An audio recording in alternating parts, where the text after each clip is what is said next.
It's been 60 years, and we hear this refrain every time a major tournament comes around. But is football finally coming home?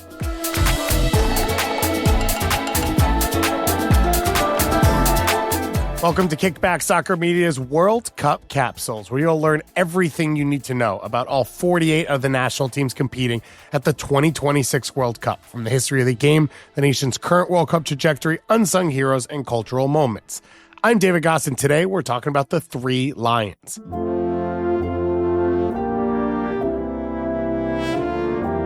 Going into 2026, England are a European powerhouse starting a new chapter. Longtime manager Gareth Southgate, who led the Three Lions through a particularly successful stretch, resigned after Euro 2024, and in his place has stepped Thomas Tuchel. With a collection of young stars, including Bukayo Saka, Declan Rice, Cole Palmer, Phil Foden, Jude Bellingham, it's more about if Tuchel is using his players in the right way. And while this is a new chapter and the squad has seen change, they still have the constant that is Harry Kane. On pace to break the all-time England caps record within the next few years, he's already the all-time England goal-scoring leader by a mile. Only 32 years old, he's been on the national team setup since 2015. He loves the big stage. He won a golden boot in the 2018 World Cup. He scored the winner in Euro 2020 semifinal. Sometimes he starts slow in tournaments and finishes hot. Sometimes it's vice versa, but he's always good for a couple of big-time goals in a tournament. Finally, we're not starting this section of history talking about how the British introduced the game via their navy or railroads, because they're the ones who invented it. Widely regarded as the birthplace of modern football, the first official rules of the game were established in England in 1863. The country is home to the world's first football league in 1885, the oldest national governing body in 1863, and the oldest national knockout competition from 1871.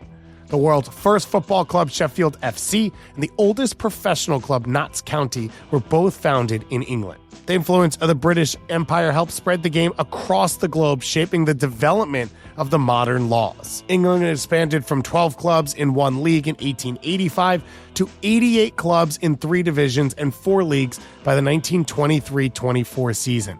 The leagues continued to expand, and the popularity of soccer continued to skyrocket on both the national team and domestic levels.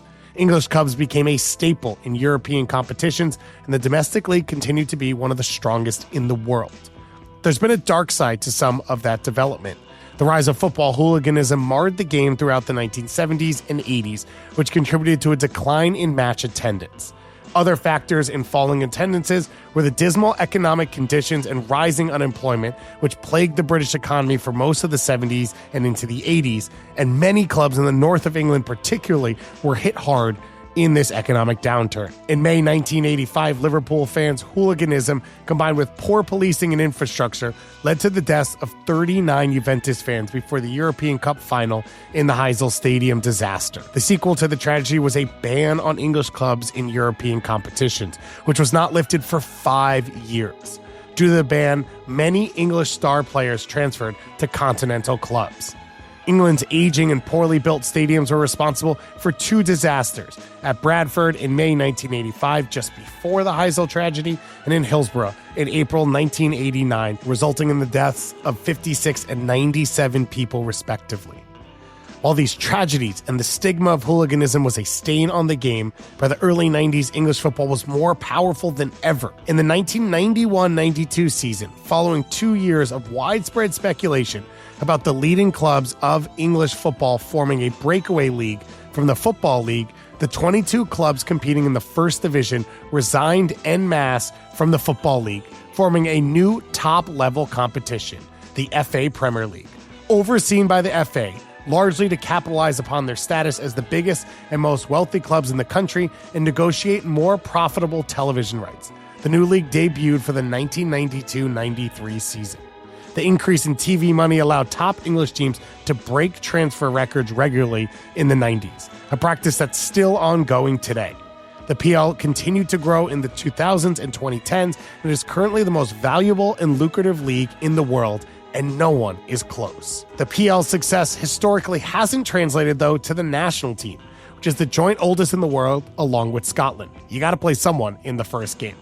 Throughout that history, England has been defined more by its shortcomings than its dominance, save for one very special occasion, which we'll get into in a little bit. But before we talk about England's best moment, let's quickly run through some of their heartbreaks. England refused to play in the World Cup until after World War II. They felt that they were the originators and founders of the game, didn't think that anyone was worthy enough to compete with them, so they didn't join FIFA or play in the initial World Cups ahead of World War II. Finally, after World War II, they joined the World Cup scene, and in their debut, they lost 1-0 to the US, England's first World Cup and the biggest upset of all time. They then lost in 1986 in the quarterfinals to Argentina.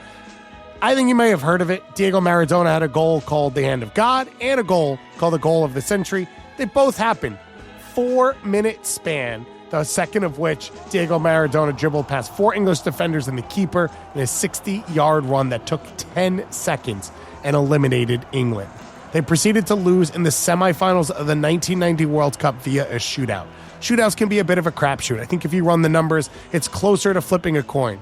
You'll win half the time, you'll lose half the time. Well, if you're England, you won't. You are permanently somehow heads. They proceeded to lose in a shootout after 1990, 6 years later in the Euro semifinal. Then, 2 years later again in the World Cup round of 16. Then once again, 8 years later in a World Cup quarterfinals. And then once again in the European Championship final in 2020. They then, of course, lost the last European Championship in regular time at least, but in the final once again, this time to Spain.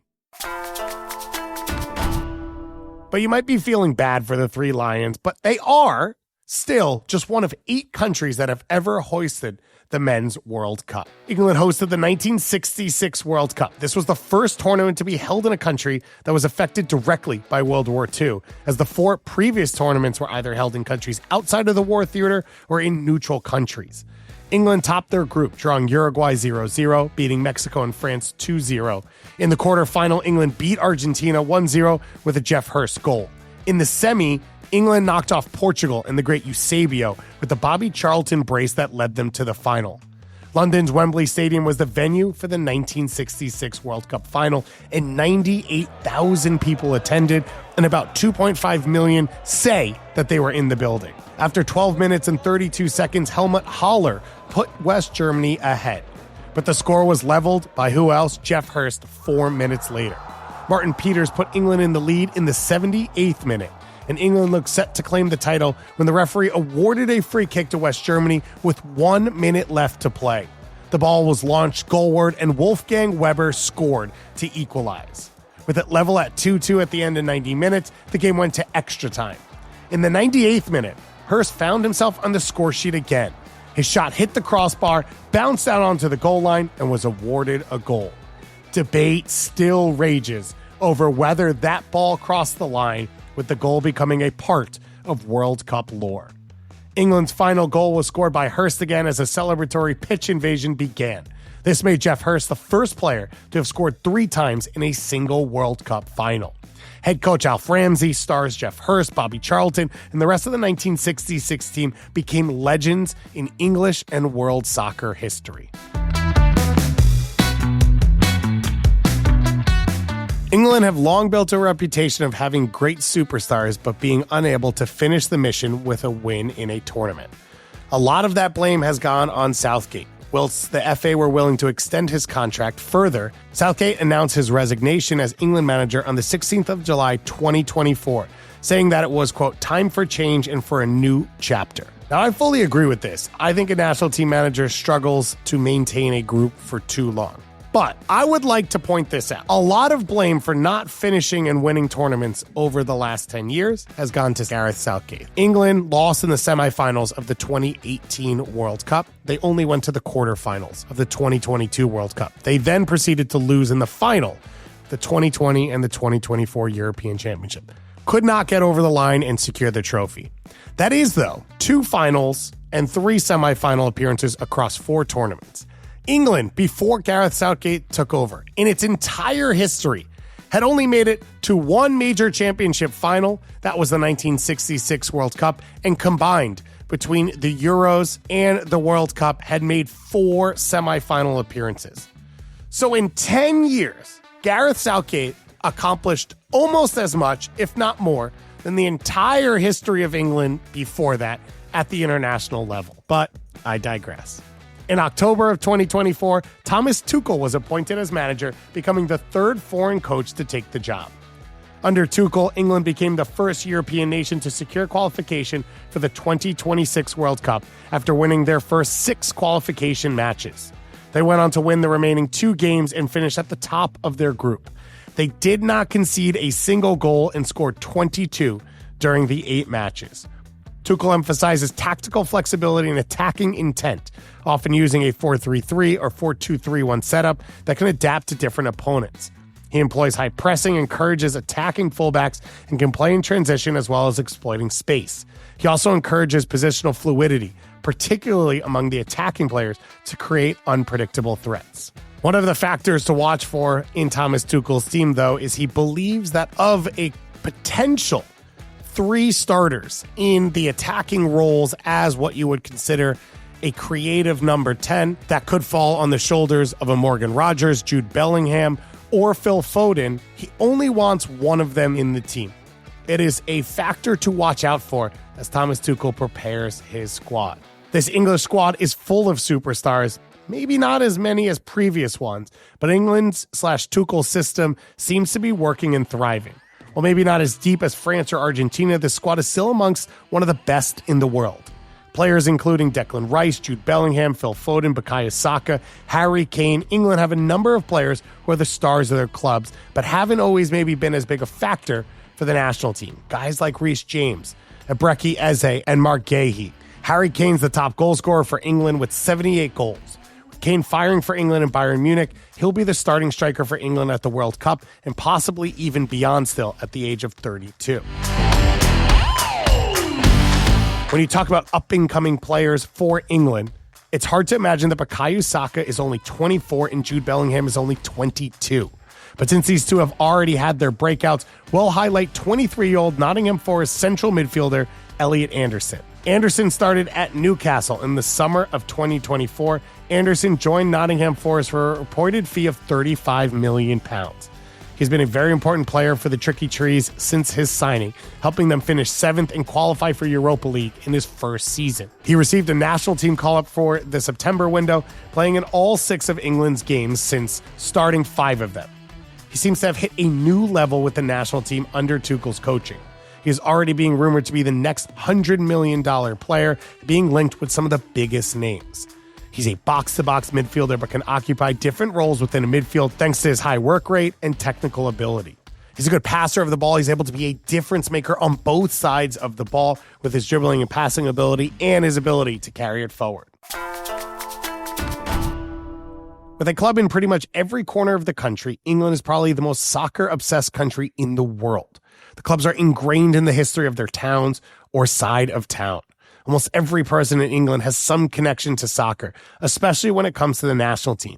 It's more than just a sport, influencing fashion, music, and language, and acting as a significant source of community pride and local identity, particularly for smaller clubs that are often seen as the heartbeat of the community. In 2022, it was reported that over 3/4, 78% of Brits are interested in following, listening, or watching the FIFA World Cup that year, according to new research by global advertising tech company The Trade Desk. There is no doubt that this is a talented team, and coming off back-to-back European Championship finals, they have an ability to go deep in a tournament and have some experience even with some young players in the group. The draw, while not easy, was not the worst it could have gone for this England team. A rematch of the 2018 World Cup semifinal between England and Croatia is one of the tastiest opening matches of any of the groups.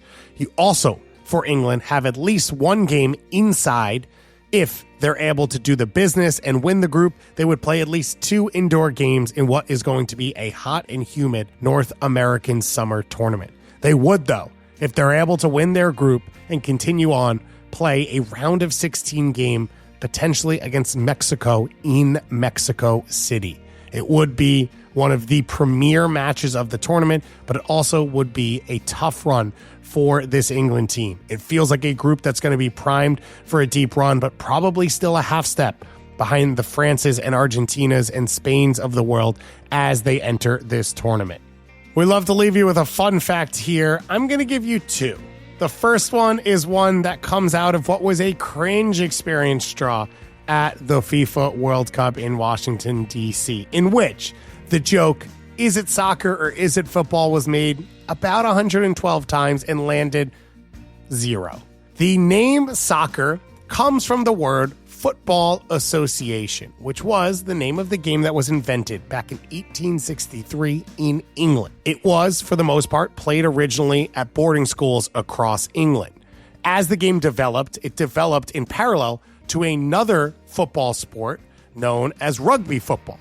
One got called rugger, which became rugby, and one got called, for shortened, ASOC, Association, which became soccer. Now, eventually, as the 1900s developed, rugby became such a common term that they stopped using the phrase soccer to differentiate across England for the most part and started to call it football. But as the game had already spread internationally, other countries had other forms of football. Gridiron football in the US, as we know, NFL, American football, same in Canada, Australian rules football in Australia, Gaelic football in Ireland. And so for countries like that, the name football never stuck for soccer because they had another codified rule game that used that name already. It is, of course, a widely popular phrase in England. There are still TV shows called Soccer Sunday. There were magazines that were some of the biggest in all of England through the 1900s that used the phrase soccer in their title. So if you want to know why it's called soccer and where it comes from, it is actually a British phrase. It is still used in England, including an organization in England that is a small sports store called Soccer Wise, which is the name of one of the podcasts that I host. And they have an Instagram handle that I would love to get off of them one day if they're ever willing to give it up. That does not put to bed the debate of soccer versus football, but I figured here was a chance for us to do a little bit of history so that we don't have to do the same cliche joke every single time we talk about it for the next 8 to 9 months going through the 2026 World Cup. Your second fun fact for you is if you love the ocean or the sea, the UK is the spot for you. You are technically never further than 70 miles from a coastline to see the sea if you are in England. As someone who loves the smell of the ocean and that feel, that is one of the most appealing reasons to go to the UK. Well, thank you to all of you for listening. We are doing one of these episodes for every single qualified country at the 2026 World Cup. So make sure to follow us on Kickback Soccer anywhere you get your social media for our coverage, as well as here at Kickback 26 for our podcasts.